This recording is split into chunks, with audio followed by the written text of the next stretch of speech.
I gotta admit, I'm actually growing fond of this seemingly being a reoccurring gag of the students here, the three of them, just imagining the what-if scenarios of, like, who they would rather be with. Because I love how it goes from, like, a generally realistic worldview of, oh, coming home after a shitty day at work, or, going on a picnic, things like that. Then when it comes to certain characters like Komi, we need to go back into a medieval or just an old past setting in order to see her kick some ass when someone tries to kill you, because that's the only way they can view it. I think it's a pretty charming ongoing gag, because I love the fact that Tadano is not actually a part of it. He's just kind of like the bystander who listens in and kind of like has his own thoughts, sometimes shocked at what they're saying, other times kind of like getting roped into it himself. There's just something charming about it that I actually would be okay. I thought it was a one-off thing last week, or I think it was last week, either last week or the week before, or if it becomes something that's actually going to pop up every so often, like I doubt it will be every episode, because, eventually they're going to run out of girls to talk about, or at the very least they're going to run out of interesting scenarios, but still, funny gag, I gotta admit, I wasn't expecting to see it again so soon, but welcome addition in my books. But I will say, without a doubt, the best part of this episode was the second half onwards for me. I think the new character they introduced, Katai, is such an interesting addition to an already pretty fascinating cast, because the typical trope of the very big, almost delinquent type is someone who's now twisted as probably arguably one of the biggest softies in the show, but obviously is scaring the living shit out of every single character. And I think the idea that he misunderstands Komi as being the master of communication, someone who can get across so much without saying a single word, so he envies her and wants to be like her, when really she's usually just shaking in her boots, not knowing how to protect Tadano and things like that. But the idea of the almost like lunch date with Tadano was pretty fantastic, because Tadano's best boy. Not only does he continue to emphasize that he is the one who understands Komi at a deep level, more so than probably every student in that school put together. The only ones who would rival Komi in terms of, like, understanding Komi's feelings would be Komi's parents, right? But the idea that, he immediately understands that he's not, like, a bad guy. He's just a little awkward, similar to how Komi's awkward. But the idea that this man just keeps misunderstanding that Komi is sending messages when really Komi is just shaking in her boots. At first, I thought it was Komi jealous, because some of the expressions and like what he was doing, like he kept getting closer and he was like, I don't know, kind of felt like a date. It really did. And to me, it almost felt like this envy or jealousy, but I loved the fact that it turned out that she was literally just thinking that this man was shaking him down for lunch money, and I thought that was a brilliant twist. But it's pretty great to see how Tadano, even when he is scared, even when he doesn't understand, he ultimately understands people. Like, that's the one thing that I think makes him so interesting in a cast of bizarre characters, all things considered. You have ninjas, you have socially awkward behaviors, and then you just have the average guy.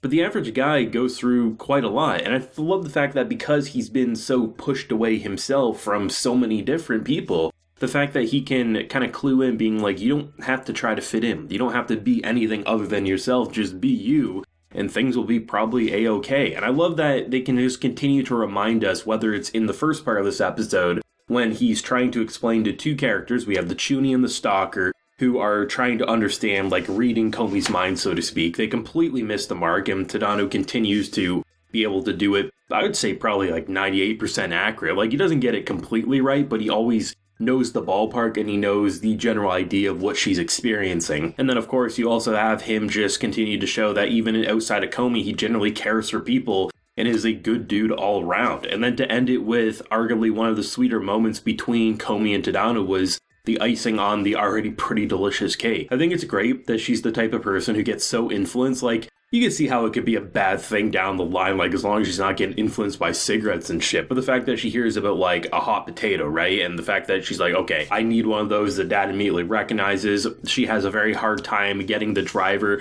I love the fact that she actually looked like a ghost to him in the rear view mirror. And just the idea of almost like red light, green light, and just the fact that she buys 5 of them. Immediately I thought what was going to happen was, she bought 5 because she was going to give one to Tadano and the other to her family and herself, of course. But I actually like the idea that it's more of a casual meetup, not on purpose, because he's embarrassed because not only did he dress as a girl, forgot about that, and I forgot about the fact that Komi absolutely adored that. It unlocked a new fetish in her. And then just the fact that they meet up and then, he wants to ask her, she doesn't really know what to do. And the fact that they just kind of casually agree to meet up on winter vacation here and she gives him one of the potatoes. It's just such a cute reminder that these two, even though they get each other so well so many times, the most casual of things can cause them to completely spin out of control.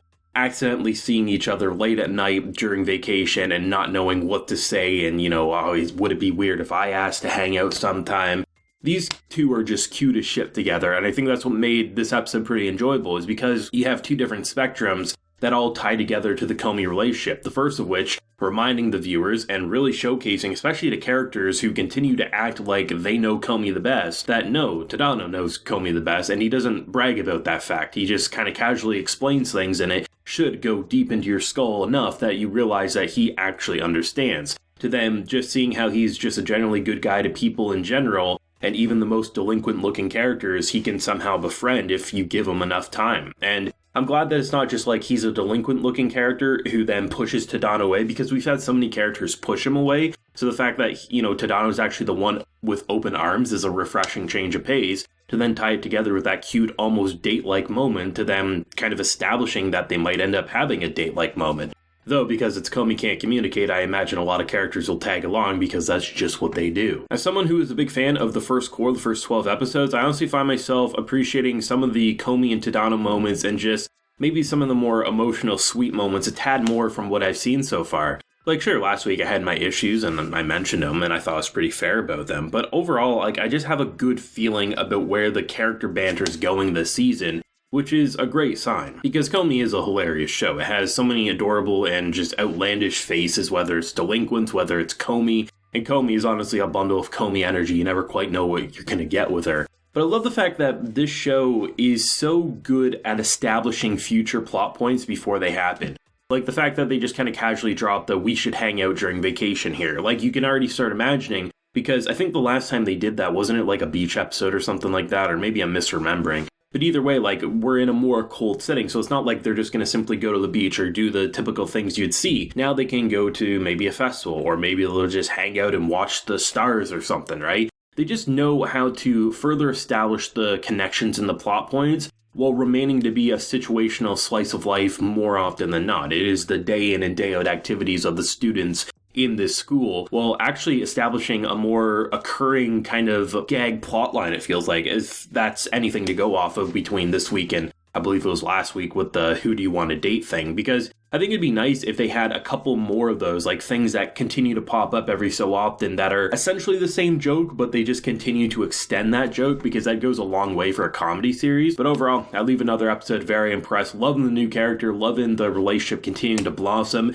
Hell, even love, Tadano's sibling being like, "Wait, are you going for porn mags?" Pretty good joke across the board there, but let me know your feelings down below. What do you think of it overall? What do you hope to see maybe in future episodes? Let me know down below. Leave a like if you enjoyed and subscribe if you're new around here. Till next time, everyone, please take care and have a good one.